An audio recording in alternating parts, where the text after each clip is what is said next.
경전 공부로 시작하는 행복한 아침입니다. 안녕하세요. 오늘도 대반열반경 공부를 시작하겠습니다. 지난 시간에 열반에 관한 이야기를 하다가 끝났는데요.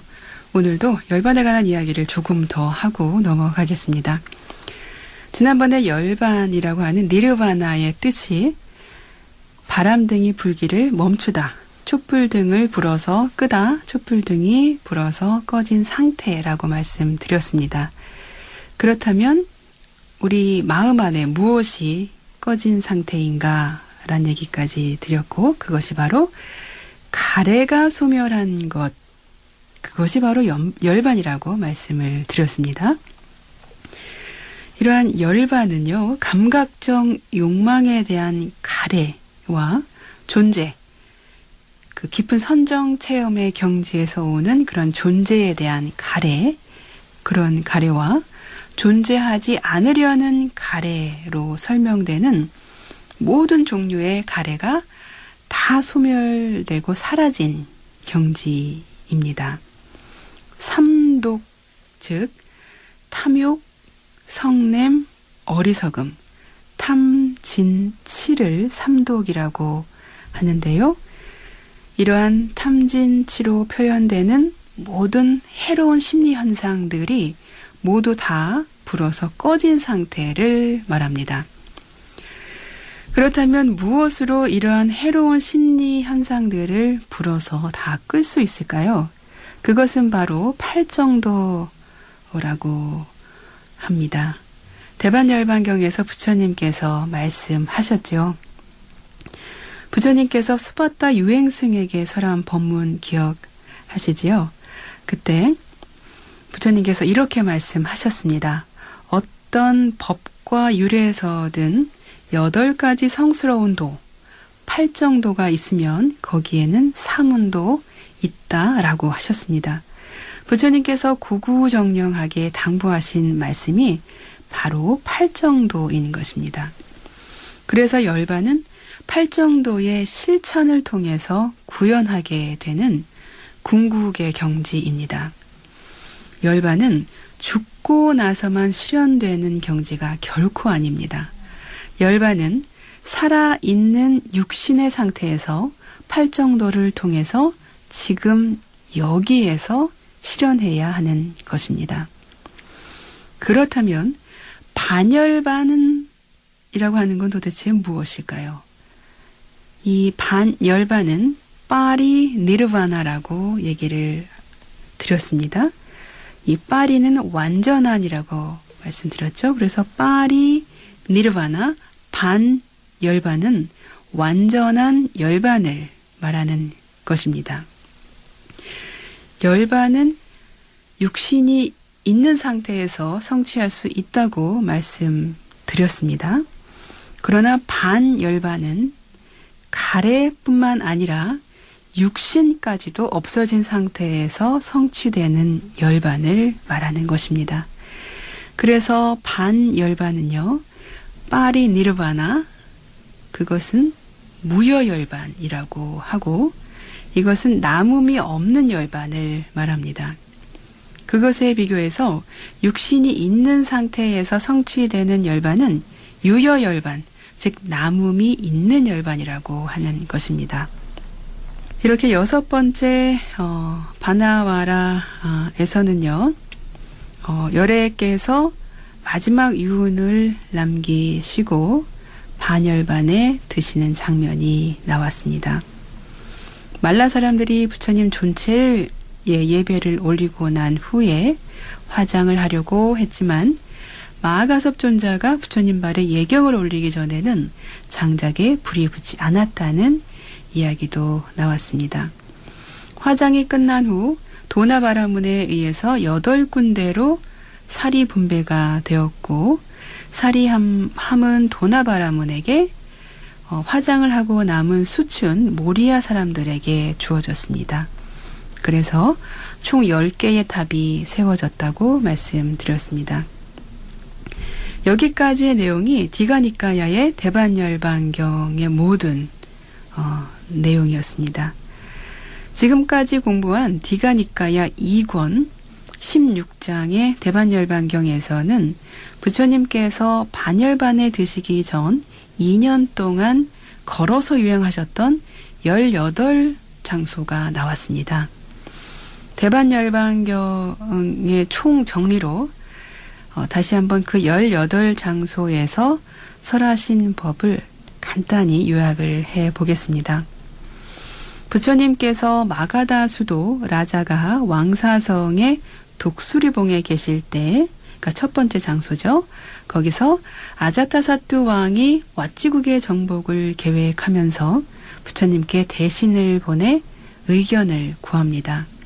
그때 부처님께서는 나라가 쇠하지 않는 법과 비구가 퇴보하지 않는 법을 설하셨습니다. 두 번째로 암발라띠까 정원으로 가셔서 거기 왕의 객실에서 계셨는데요. 거기서 부처님께서는 개정해 사막을 설하셨습니다. 세 번째로 간 곳이 날란다의 바와리가의 망고숲에서 사리불이 사자후를 투하지요. 세존을 능가하고 세존을 추월하는 사문이나 바라문은 이전에도 없었고 앞으로도 없을 것이고 지금도 없다라고 하면서 사자후를 터하는 모습이 나옵니다. 네 번째 장소로 부처님께서 다시 빠딸리 마을로 이동하셔서 그 빠딸리 마을에서는 계행이 나쁜 자의 위험과 계를 가진 자의 이익을 설해 주셨습니다. 마가다의 대신 수니다와 왓사카라가 여전히 왓지를 침범하기 위해서 빠딸리 마을에 도시를 건설하고 있는 것을 발견하셨지요. 그래서 부처님께서는 다시 한번 침범을 막기 위해서 법을 설하셨습니다. 다섯 번째는 꼬띠 마을로 이동하셔서 그곳에서 사성제, 즉 4가지 성스러운 진리를 설하셨습니다. 여섯 번째 장소는 나디가의 벽돌집 승원으로 옮겨가셔서 그곳에서 윤회를 벗어나 깨달음으로 향하는 자들, 즉 아라한, 불환자, 일레자, 예류자에 대해서 법의 거울에 대한 법문을 하시고 사념처수행, 마음 챙김과 알아차림에 대한 법을 설하셨습니다.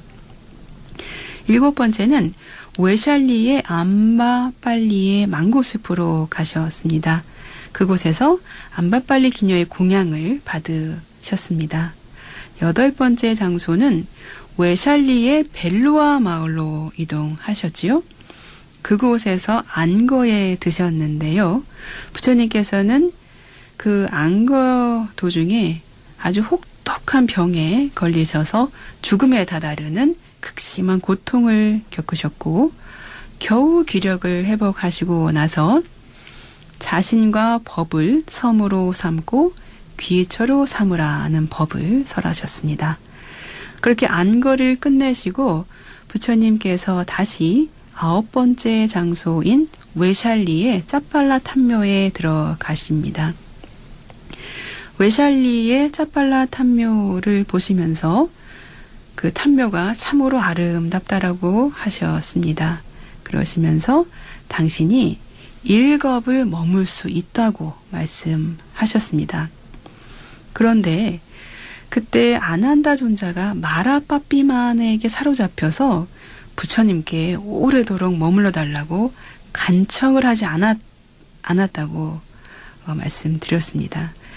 아난다 존자가 자리를, 그래서 부처님께서는 좀 저리로 가 있어라, 약간 좀 역정이 나셨는지 저리로 가 있으라고 이렇게 말을 하죠. 그 틈을 타서 마라가 부처님 앞에 나타나서 반열반에 드시라고 간청을 하는 부분이 나옵니다. 이러한 일이 벌어졌던 곳이 바로 웨샬리의 짜팔라 탐묘였습니다. 근데 여기서 잠깐 마라빠삐만에 대한 이해를 하고 넘어가야겠습니다. 앞에서도 마라빠삐만이 여러 번 나왔는데요. 이 마라빠삐만은 보통 마왕 파순 또는 악마 파순으로 번역이 됩니다. 마라는요, 6개의 6천상 중에서도 가장 높은 세상인 타와 자제천에 거주하면서 수행자들이 욕계를 벗어나 색계나 무색계, 더 나아가 성자의 경지 또는 출세간의 어떤 그런 경지로 향해 가는 것을 방해하는 자입니다. 다마리카 천신으로도 불린다고 합니다. 마라는 제석천처럼 군대를 가지고 있어서요. 이를 마군이라고도 합니다. 이것을 우리는 흔히 마군이라고 부르기도 하죠.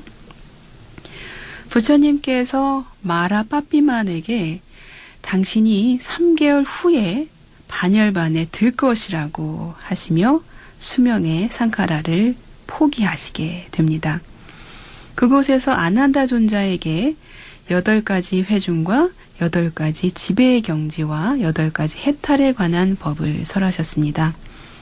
아난다 존자께서 뒤늦게 부처님에게 1겁을 머물러 주시기를 간청 드렸지만 그것은 받아들여지지 않았습니다.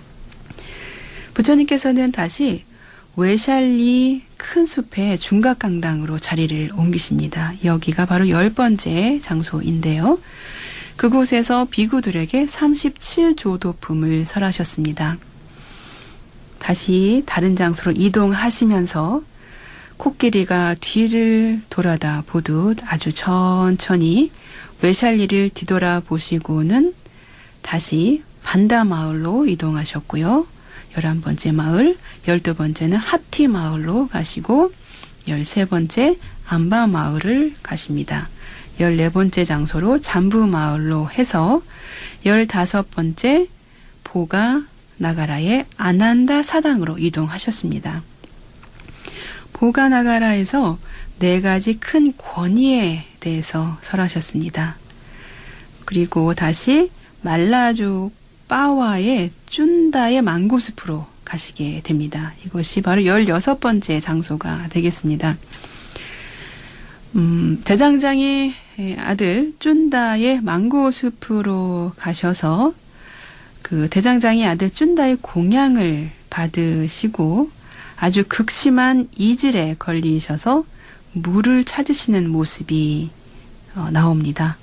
길에서 뿌꾸사 말라뿌따를 만나기도 하셨는데요. 그를 제도하셨습니다. 17번째 쿠시나라의 까꾸따강으로 가서 물을 마시고 목욕을 하셨습니다. 이 쿠시나라의 까꾸따강이 바로 17번째 장소가 되겠습니다. 그곳에서 부처님께서는 마지막 공양을 올린 쭌다를 위로하는 말씀을 하셨습니다. 피곤한 몸을 이끌고 부처님께서는 마지막 여정지인 18번째 장소인 꾸시나라의 말라족의 살라숲으로 가셨습니다. 그곳에서 수바타 유행승에게 마지막 직계제자로서의 법을 설하시고 비구계를 주셨습니다. 형성된 것은 모두 소멸하기 마련인 법이다. 방일하지 말고 해야 할 바를 성취하라라고 하는 마지막 유운을 남기시기도 했습니다. 장례 절차는 제가자에게 맡기라고 하셨고 전륜성왕의 장례 절차대로 하라고 하셨습니다. 당신의 사리로 큰 탑을 만들라는 당부도 하셨습니다. 부처님께서 한 쌍의 산라나무 사이에 침상을 펴시고 마침내 위대한 반열반에 드셨습니다. 부처님을 화장하여 나온 사리를 8나라에서 가지고 가서 큰 탑을 세웠습니다.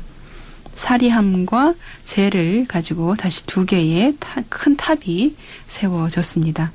이렇게 해서 2년 동안의 부처님의 마지막 여정을 기록한 디가니까야의 대반열반경이 끝났습니다.